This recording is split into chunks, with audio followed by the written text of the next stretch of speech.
વલસાડના ઉમરગામ ખાતે ભાજપના પ્રચારમાં લોકોએ રોષ ઠાલવ્યો. પાછલા સાંસદ ગાયબ રહેતા હતા અને ઉમરગામમાં ઓછા આવતા હતા. તેમજ વિકાસના કામોની ગ્રાન્ટ પણ ઓછી મળતી હતી. લોકોએ ધારાસભ્ય રમણભાઈ પાટકરની હાજરીમાં બળાપો કાઢ્યો. યુવા સાંસદ છો તો આ વખતે જીતીને આવો તો ઉમરગામનું ધ્યાન રાખજો. ઉમરગામ તાલુકામાં આજુબાજુના ગામના લોકોએ ભાજપના ઉમેદવાર ધવલ પટેલ સામે રોષ ઠાલવ્યો. ધવલ પટેલે પણ લોકોને આશ્વાસન આપ્યું કે બાકી રહેલા તમામ કામ પૂર્ણ થશે. એમ એ ખૂબ ઘણા વર્ષો સુધી અદ્રશ્ય રહ્યા અને અમને એક પણ રૂપિયાની ગ્રાન્ટ ઉમરગામ તાલુકામાં આપી નારગોલને આપી નથી. આ વખતે અમે ચલાવી લેવાના નથી.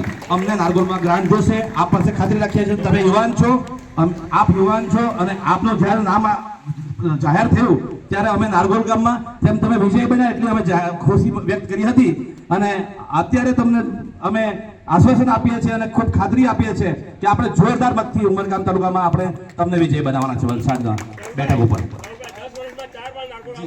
જો હું એક નોર્મલ પોલિટિશિયન નથી, હું તમારી વચ્ચેથી ભણતર કરીને આગળ વધ્યો છે.